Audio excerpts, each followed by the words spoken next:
All right, it is Friday, July 9th, 2021, and this is the Fight Business Podcast.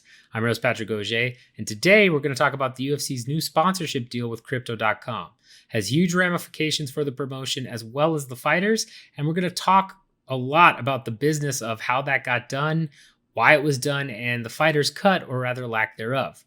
We're also going to talk about pay-per-view buys versus online streaming, especially going into a big fight week with McGregor versus Poirier. I've seen, a lot of chatter about illegal online streaming and how much that hurts the UFC. And I just want to do a little bit of a refresher course about really how that affects the UFC's bottom line, because so far what we've seen a lot of people talking about, they think it's a major hit to the business, and we've got to kind of clear some of that up from a business perspective. Then we're going to talk about Verdict MMA closing on their seed funding round. The Fantasy MMA app is the official app of the PFL and now has raised $500,000 with investors like Ben Askren and others. We'll break down what that means for both the sport as well as a company like Verdict and where they can maybe go from here. And lastly, we'll talk very briefly about Dana White confirming something we talked about on this podcast last week in regards to UFC 265.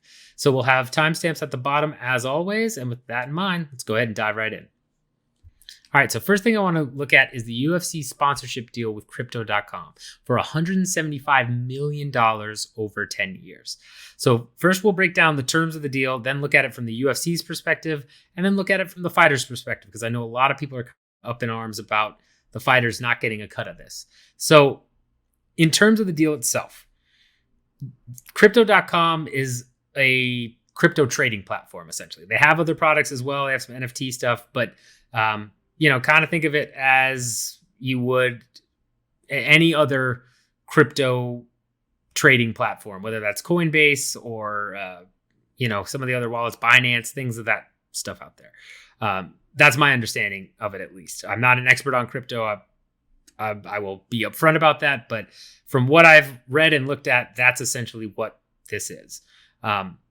In terms of what the deal itself does, this will be the first ever global fight kit partner, which means that it will be every UFC athlete on their Venom kits will have a Crypto.com logo or insignia, something of that matter, including Conor McGregor at UFC 264. So it's no coincidence that this was kind of announced right before a major fight, because for Crypto.com, that's a huge get to debut on a Conor McGregor fight card and get Conor McGregor to walk out and wear your, logo is always good marketing. So makes sense why they announced when they did. If you look at the kind of dynamics here and why this makes sense in terms of a deal, Crypto.com, obviously cryptocurrency has gained a lot of popularity. A lot of fighters have talked about crypto. Ben Askren's a big one. Rory McDonald famously said he wanted to get paid in crypto. And crypto is kind of newer and reaches a younger audience in terms of, younger millennials, Gen Z, that type of age range, probably know about crypto, probably at least heard of it. Might not trade it, might not get involved, but it's in that space. So that shared demographic with where the UFC wants to go after the 49-year-old, right? That's the golden demo. And then you've got cryptocurrency. It makes a lot of sense. In fact, from an article here at Sportico, UFC COO Lawrence Epstein is quoted as saying, in general, that consumer is younger, consumer of Crypto.com. And based upon the data that we've seen, that consumer also has a fair amount of discretionary income. It's an attractive group to try and get interested in your product. Key words right there. That consumer also has a fair amount of discretionary income. It's true. A lot of there are studies that are out there about, crypto users do tend to have a little bit more discretionary income. That's part of why they're buying crypto. That's a big key factor in this, because obviously the UFC wants to attract a younger audience that is going to have a longer, life cycle of a customer and have the discretionary income to buy things like merchandise or tickets or pay-per-views. Makes all. So just from a high level looking on paper type of situation, this partnership makes a lot of sense. And it's not surprising the UFC has done this. Remember that a while back, a month or two ago, when Lawrence Epstein did an interview on, I forget the exact podcast name. You can go back and check the Fight Business podcast episode where it's mentioned. But he did an interview talking about, the UFC's future roadmap plans. In there, he talks about UFC Africa being in 2023. He talks about sponsorships. He talks about cleaning up the image of the sport so that it looks nice for broadcast partners like ESPN, right? We harped on that a lot, that a big reason that they took away fighters' individual sponsorships and made the uniforms all uniform.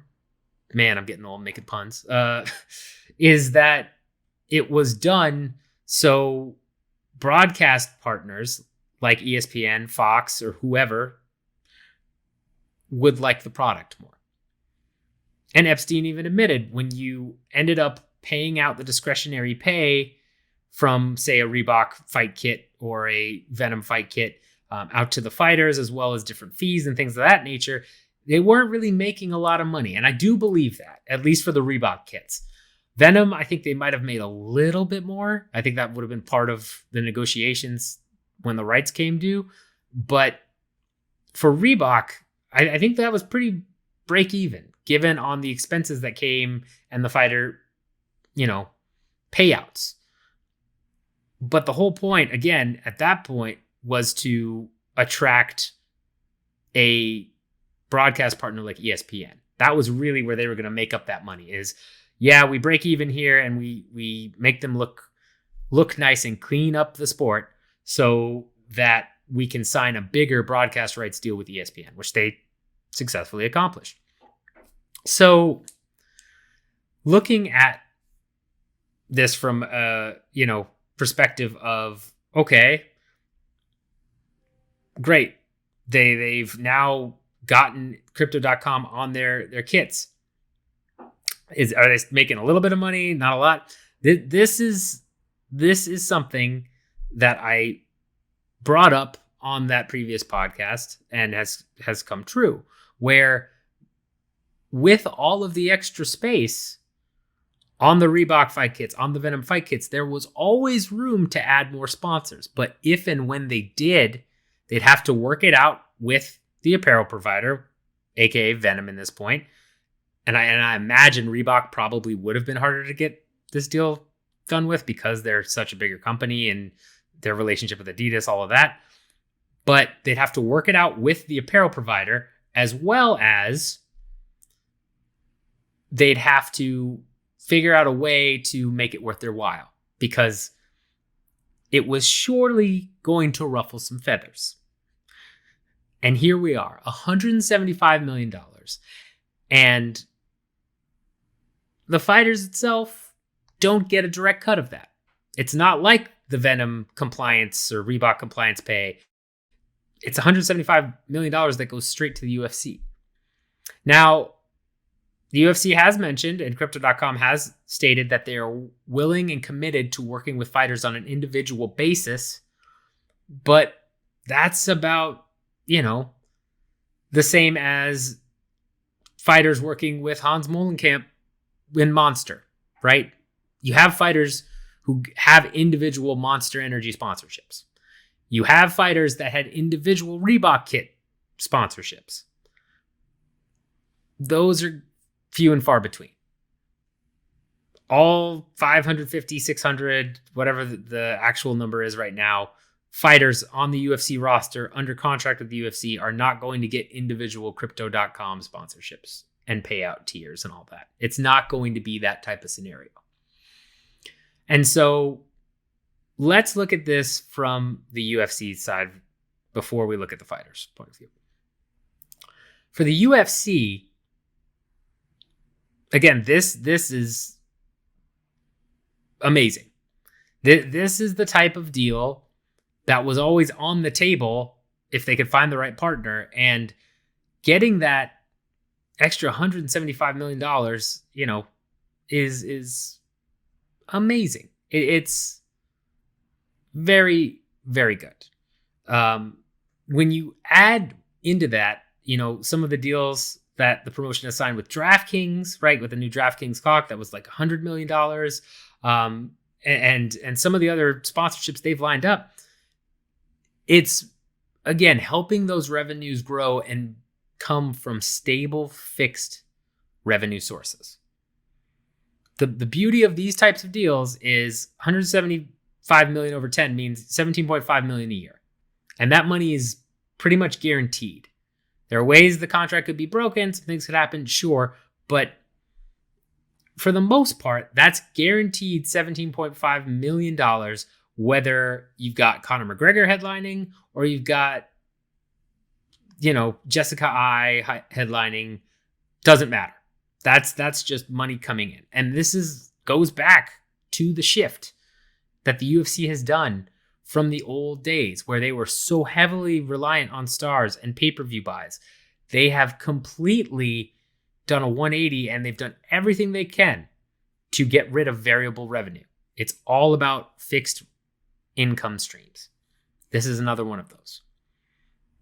And I wouldn't be shocked if they are also looking at shopping out other parts of the Venom kit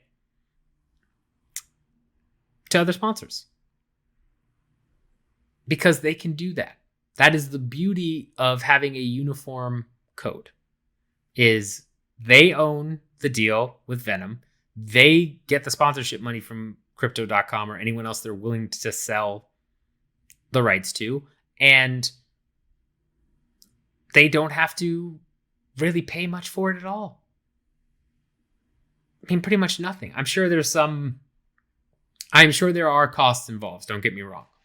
I'm sure there would be costs in terms of adding the logo to different Venom fight kits, all that. There's costs involved, but they're, nothing substantial. And they're easily offset and written off compared to the revenue that's being brought in by the deal. This is good business on the UFC's end. This is great business. This is the type of stuff you love to see if you're in a corporate world, right? That's a win for the company. And also keep in mind, when I talk about the company, I'm not talking about the fighters. They are viewed as independent contractors and they are treated as such. Internally, though, marketing's got to be thrilled about this. The C-suite, VPs, directors, all of them inside the UFC have got to be beyond thrilled, because this is just extra revenue. Endeavor has to be extremely excited. That's more revenue to help keep them afloat while they're still dealing with their stuff. It's a good business tactic. And it's good business. Now, I know some of you out there, as well as, people that don't listen to this podcast but care about fighters' rights, are going to say, no, that's wrong. That's, fighters should get a cut of this. This is ridiculous. From a moral standpoint, we can go there all day. We can have that discussion. But from a business perspective, if you are the UFC, this is great business. This is what if somebody negotiates this deal and gets this done, if somebody brought this to,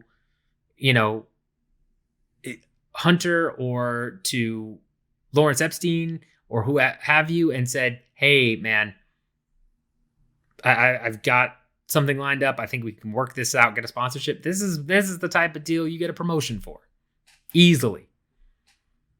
It's a huge deal, a huge win internally for the company. From the fighter's perspective, that's where things get much, much, I don't want to say worse, but yeah, worse. If I'm an independent contractor with this organization, I am now seeing the equivalent to this would be is that, let's say I'm an independent contractor at, I don't know, Dell, right? I'm an independent contractor working and helping project manage some things for Dell. With that, I get a certain amount of freedom and rights, including the ability to, use my own computer and,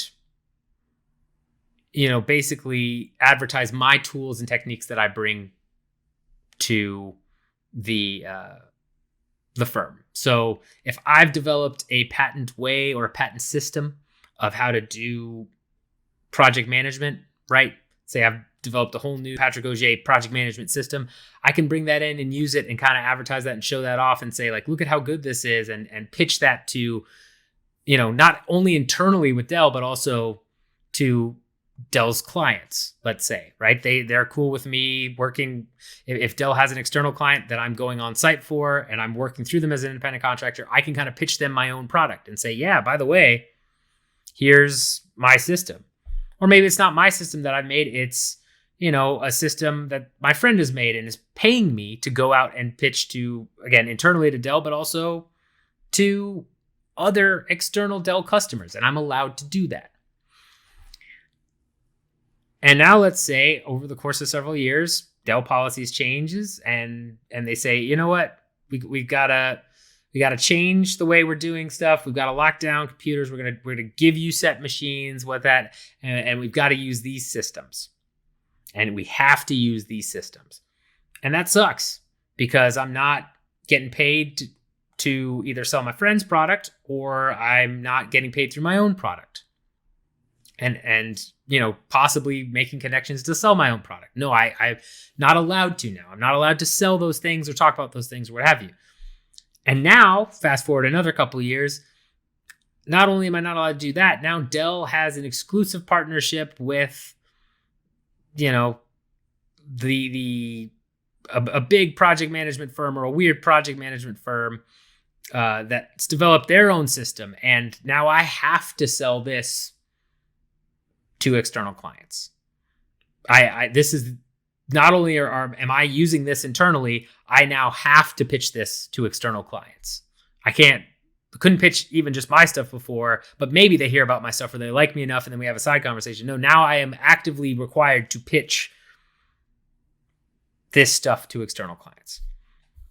And again, forgive me, my metaphors are always very goofy, but hopefully that makes sense in terms of a relatable type scenario here, or semi-relatable type scenario with what UFC fighters have gone through.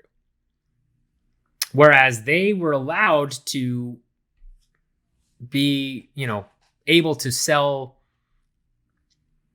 and pitch their sponsorships and get sponsorships that made them money and allowed those companies to get advertising through the UFC as a conduit. Now instead, it's the UFC is saying, yep, here we're doing all this, and you're not allowed to get any money from it. The most you get is a computer, right? In my example, is I get a free computer from Dell. So cool, I don't have to use my own stuff, and if it breaks, they'll fix it, all that stuff, but I don't get to get cash in hand through selling, sponsorships or selling my friend's products in my example. That's essentially what they've done. They've slowly walked that back and stripped back that advantage. So fighters got to be pissed. It's one thing to say, hey, we're locking stuff down and you've got to be uniform and all this. It's another to now say, hey, yeah, we said we were making it uniform and we wanted to do all this, but now we're actually picking a sponsor that we're okay with. And oh yeah, you're not getting any money from it, but you can work with them directly, right? Like that's what it comes down to. And I think a massive part of this is the UFC is at a point where I think they've shown this a little bit in the past couple years. I would say 2018, 2019 is when I've really first started to notice it, but even more so, I think they have run the numbers and finally reached the point, and Endeavor has reached this point as well, where they realize just how far ahead they are of all the competition. I think they finally understand and have the numbers to back it up to feel confident in the fact that they don't have to really worry about any competitor threats. They are in such a lead right now. And I think that's part of the reason you see them letting go of some of the fighters they let go of. Why you see them make these bolder moves that are going to anger fighters and going to cause dissatisfaction amongst their roster. But where does their roster go? Right? The lower tiered guys, sure, they can go over to Bellator, PFL, or ONE, or where have you, but that doesn't hurt the UFC. They have several farms, whether it's LFA, whether it's Contender Series, whether it's Eagle Fighting Championships. They have multiple farming grounds to bring new people in. If you get into the mid tier, okay, maybe you lose some of the lower name value guys, right? Some guys that aren't chasing the belt yet or aren't exactly on the rise, but are well-known names, and they can do better over other promotions. And sure, that's, doesn't help the UFC, but it doesn't really hurt them that much, especially as they've gotten more fixed revenue. Top tier guys, they're the ones that are going to get individual sponsorships from Crypto.com, and they're the ones that are going to have trouble replicating their salary in other promotions because there's no competition that can really give them that same amount of salary. I mean, if you do PFL, sure, you win the whole thing, you get $1 million, but, Bellator is going to pay, but not like the UFC's top tier is going to be paid. And there's only so many spots in Bellator too, where, Bellator can't sustain taking, say, if you took 9 or 10 of the number one guys or champions in the UFC and went over to Bellator, I'm not sure Bellator could sustain paying out those salaries if they were to match. Right? Maybe they could, and maybe they'd just kind of eat it, but it would hurt them far more. Let me put it that way. It would definitely hurt them much, much more to have that cost on the books compared to the UFC. So what can a fighter do, right? You can complain. You can say this sucks. You can try and negotiate a sponsorship with Crypto.com individually and hope you luck out or you are able to smooth talk your way into a good sponsorship. But other than that, you're just left, again, with nothing. I think probably the best thing you could do if you were that disgruntled is join the new antitrust lawsuit filed by Cage and Johnson and co. Because that enables you to say, look, they say I'm an independent contractor, but look at all this. And whether or not that is resolved in the UFC fighter's favor is still way, way too far off. That's the other thing, is any remedy to the situation is years and years off. There's not going to be any immediate remedy to this type of behavior from the UFC and fighters being upset about it. And there's not much else they can do. It's what the UFC has built.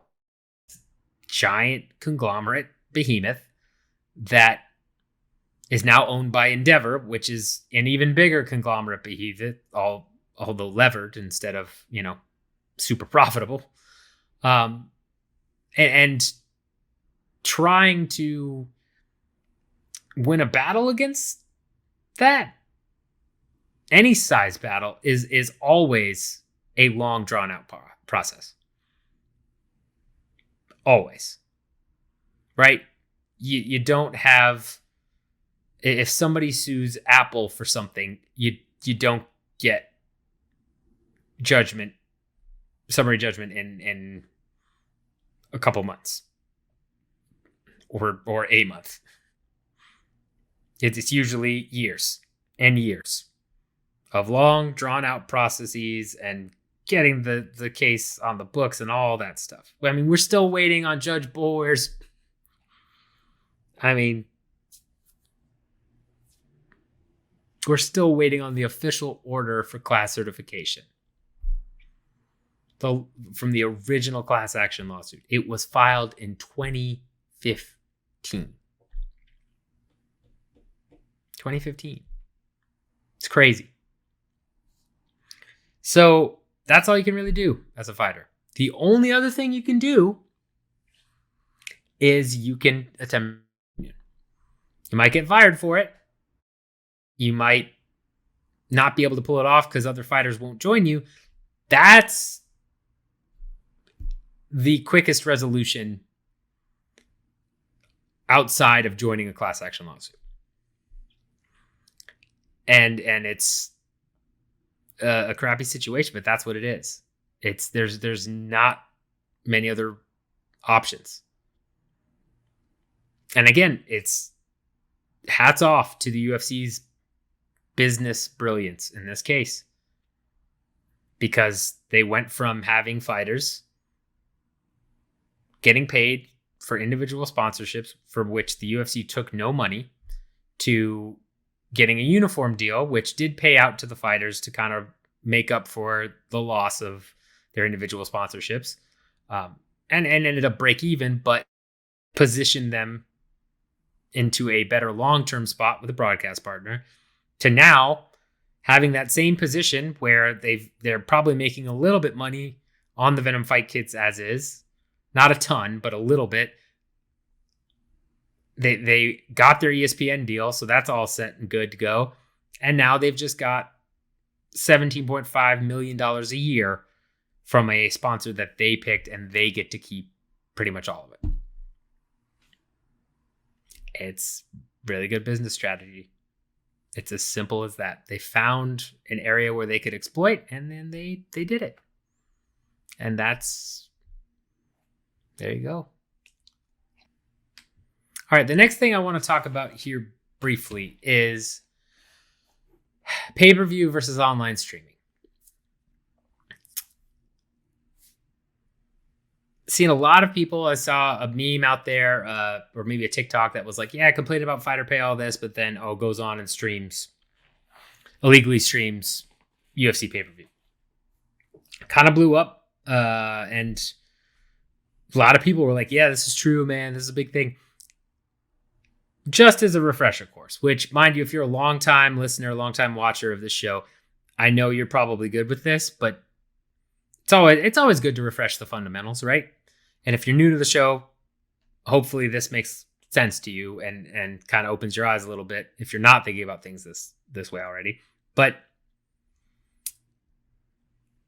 when it comes to pay-per-view revenue and pay-per-view buys, keep in mind that in the old way of things, as I talked about with the variable revenue, pay-per-view buys made a big difference.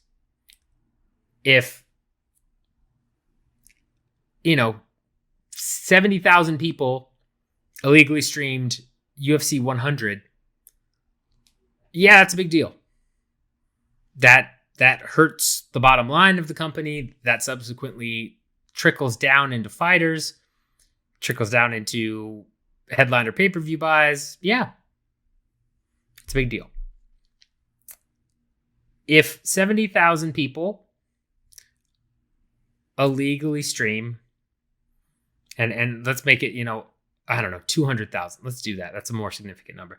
200,000 people illegally stream. Let's not say UFC 264 because that'll be in the millions. But let's say, I don't know, UFC 265, right? Card coming up afterwards.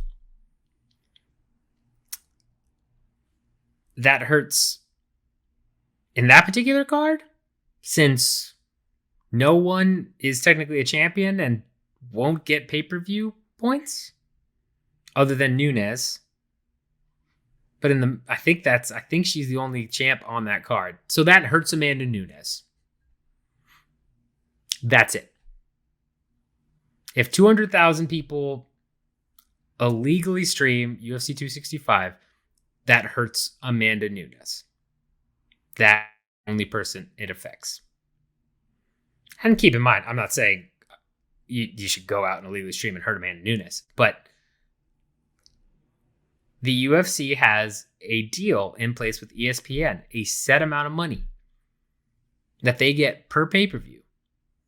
ESPN gets hurt in a sense, right? But they do get affected by that. And you could argue that it hurts the UFC indirectly because their broadcast partner would be very unhappy if they found out it was 200,000 people illegally streaming, right? But beyond that, the UFC is left pretty much unscathed. In fact, the UFC business side of things, there is a firewall now, and that firewall is ESPN. So they are completely unscathed. You could have 1 million people illegally stream McGregor versus Poirier 3, and it would hurt Dustin Poirier and Conor McGregor and every other fighter with pay-per-view buy points in their contract on the card. And it would really hurt ESPN. I don't know about really, but yeah, probably really hurt ESPN.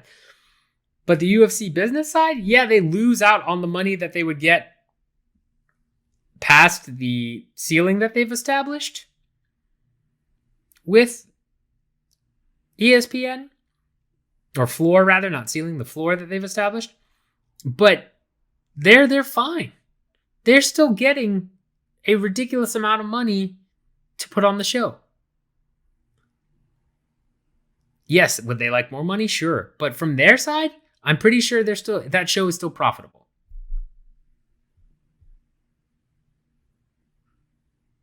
If everyone illegally streams, not everyone, but if you're left with 200,000 or 300,000 buys for Poirier versus McGregor 3, legitimate buys, UFC still makes a profit, I'm pretty sure. Maybe not depending on Conor's base, but it'd be close. It'd be close. I'm pretty sure they would. Thinking through it in my head, I'm almost positive they would. They have changed the way they do business. And a lot of people do not understand that. They are not a variable income stream business anymore. And in a realistic fashion, right? Yes, you're probably going to get, I don't know, like I'd wager maybe a couple 100,000 illegal streams of UFC 264, but I mean, it's a drop in the bucket for them. Now, and I know Dana says, yeah, we're coming after the streamers. We're doing all this stuff. I'm sure ESPN probably says like, hey, this is an issue that we need your help with. And other people are saying, yeah, it's a whole thing.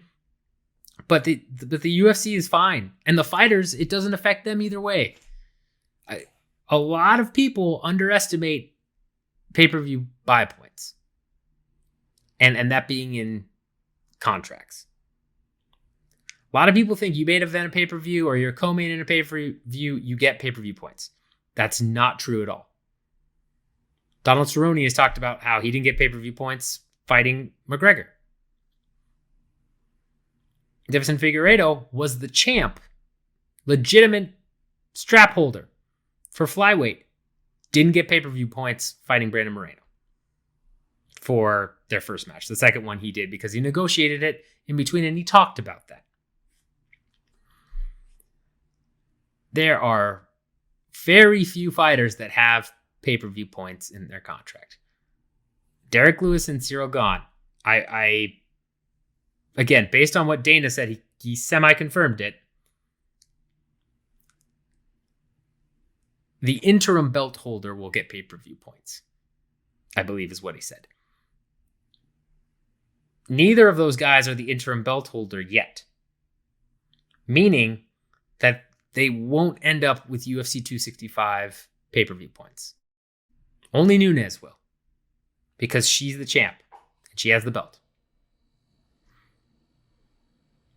And the tiers that we've seen in the past with pay-per-view points, right? $1 for I think it's up to 500K buys, and then $2 up to $1 million, $3 per buy afterwards, right? That's a lot of money to an extent, but it's not. Again, they're not getting $10 million per fight like maybe a McGregor does, or getting anything near boxing purses. So when people make a meme or a joke and say like, oh yeah, like then you go and illegally stream. Yeah, you know what? That's fine. That is not a hypocrisy. That you're trying to point out some hypocrisy.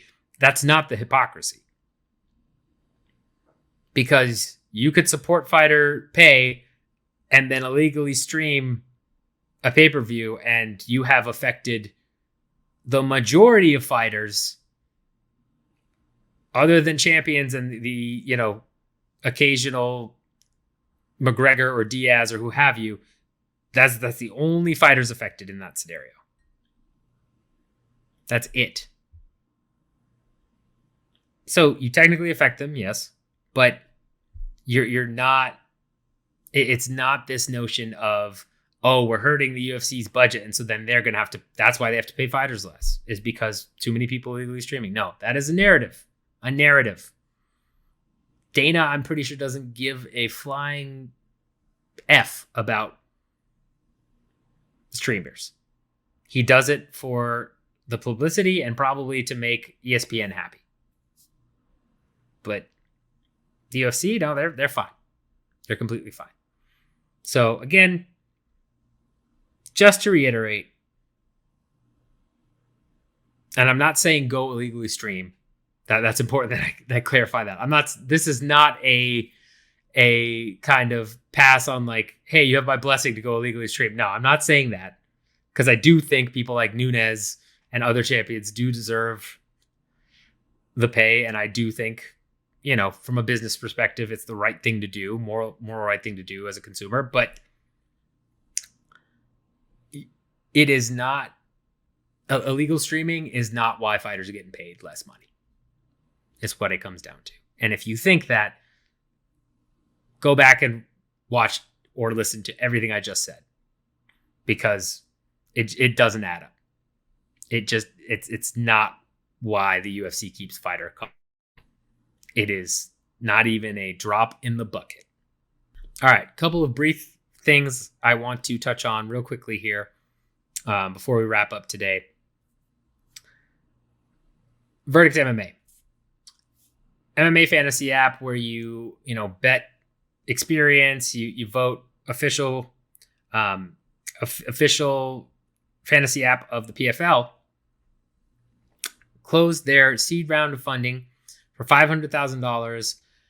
Had people like Askren, a couple other people involved in that. My computer, of course, is froze, so I can't see it right now, but had several people leading the way there.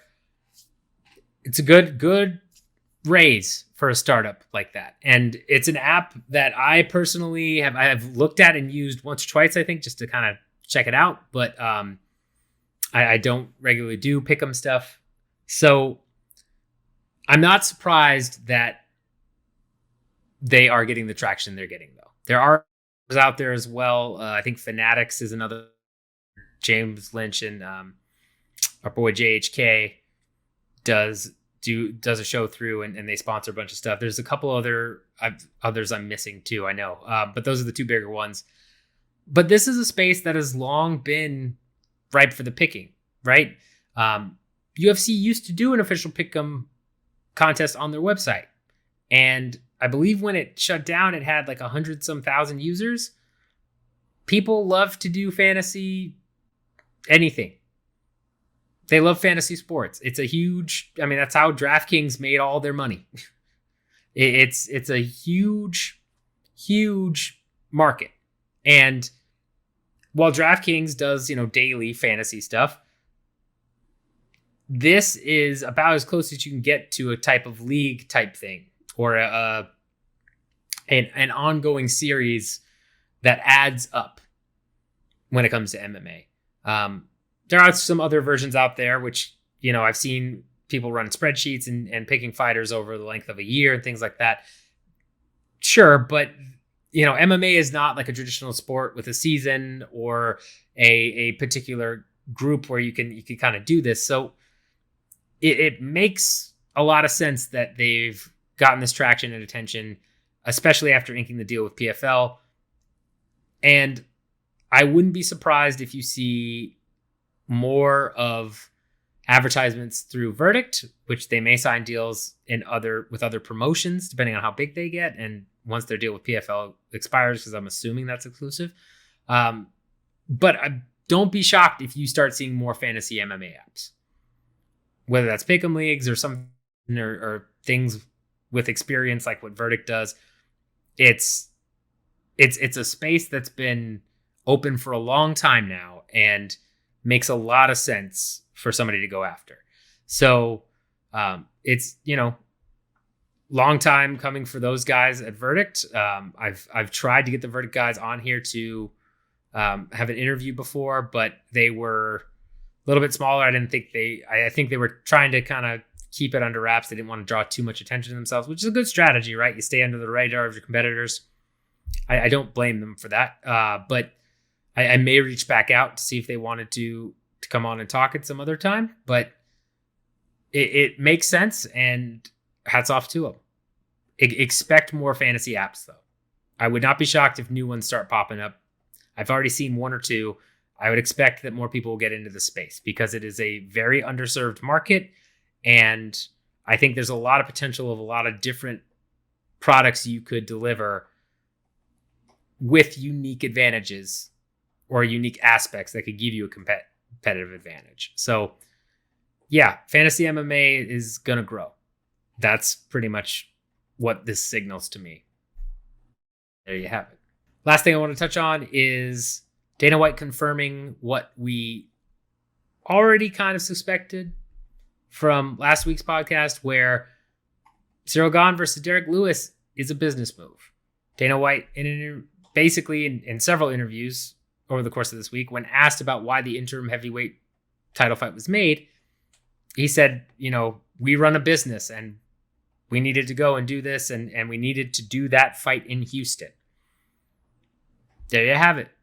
It's what I've been harping on here long before last week's show, where the UFC will book whatever makes business sense. Doesn't matter what the matchup is. I think my favorite that I was using lately and that I'm still semi-using is Paul Felder versus, Dom Cruz or John Anik. They will put that as the main event if it makes business sense. That's why they do what they do. That's how they've made a lot of their money. They look through it through a business lens. And we talked about Hunter's involvement, right? Chief business officer. And what he does for the UFC, it's all about business. So, yeah, we've gone over that enough in detail about the if you didn't see that episode last week, go ahead and check it out. But we've covered that at great length, so I'm not going to go dive back into that. But Dana White pretty much confirmed it this week. Go back and listen to some of the interviews he's had during this fight week where he's asked that question. He makes it explicitly clear it was a business decision to do the interim title fight. And then he goes on to say they're the best two guys in the world. It makes all the sense, Paul. Right. Listen to the part where he says, we're running a business and this was the fight we needed to make in Houston. That's all you need to hear. Anything after that is bravado, is him, doing his job, being a promoter. But that's really the key. He pretty much admits and confirms what we talked about last time. So there you have it. It's all about business. All right, so obviously we've got a major fight upon us this week at UFC 264. So it's time to do a little UFC 264 pay-per-view by prediction. Right? I think that, and I forgot to do this in the intro. I just spitballing here, so I do apologize. I slipped my mind. I'm not going to take too long on this one, but I think this does seem to have a lot more hype going into it than the last Conor pay-per-view, especially with the full fans there. A lot more people watching all of this. I'm going to say that this one does 1.4 million. I believe the last one did 1.3 million. I think this will do slightly better. I don't think it's going to do that much better. I would normally guess that it's going to be a little bit worse again because as things have opened up, more people are doing stuff. It's the summer. But I feel like this has enough gravity to it. And, you know, we just had 4th of July weekend with a lot of parties going on and everything. I feel like a lot of people will watch this in bars and stuff. Yes, I imagine that will happen. But I feel like a lot of people will also may be willing to kind of just have house parties and buy the pay-per-view and do whatever, at least in the US. You're just coming off of a major holiday weekend. I think it makes a lot of sense that you don't necessarily have the same bump because the pandemic restrictions have lifted. I'm going to go 1.4. It feels bigger too. I get the sense that it just feels a little bit bigger than last time. So I'm going to go 1.4 for this one. 1.4 million. We'll see if we get the numbers. I'm assuming we will because it is but yeah, I'm going to go 1.4 million here. And that might even be a little bit low, but that's what I'm kind of gauging here. I'm thinking 1.4 million. All right, everybody. Thank you so much for watching and listening. I really appreciate it. If you're on Podcast Addict, Anchor FM, Spotify, Apple Podcasts, what have you, love you guys. Appreciate you listening. If you're on YouTube, thank you so much for watching. Make sure you hit the like and subscribe button if you haven't already. Bell notification if you haven't done that already. If you have, love you so much. Thank you so much for watching. Feel free to leave any comments on the YouTube about anything I've gone over. Does the crypto sponsorship, as I explained it, make sense? Does, the pay-per-view versus online streaming aspect make sense? And does your perception match mine? Are you seeing a lot of people saying stuff like that as well? Where on the average social media user or the average UFC fan, do you believe what I'm seeing where a lot of people are saying, oh, okay, if you illegally stream, that hurts the fighter pay? Is that the perception you get? Let me know. Let me know your thoughts and feelings on all of this. Pay-per-view buys for UFC 264. Do you think it's 1.4 million? You think it'll be higher, lower? It's always a fun game. Let me know on that one. That's a big one. Yeah. Any questions or comments? You know where to find me on Twitter, on Instagram. I haven't been on Instagram in a long time. If you hit me up on there, I apologize. I will go check that after this. But, let me know. And as always, have a fun fight weekend. Get money.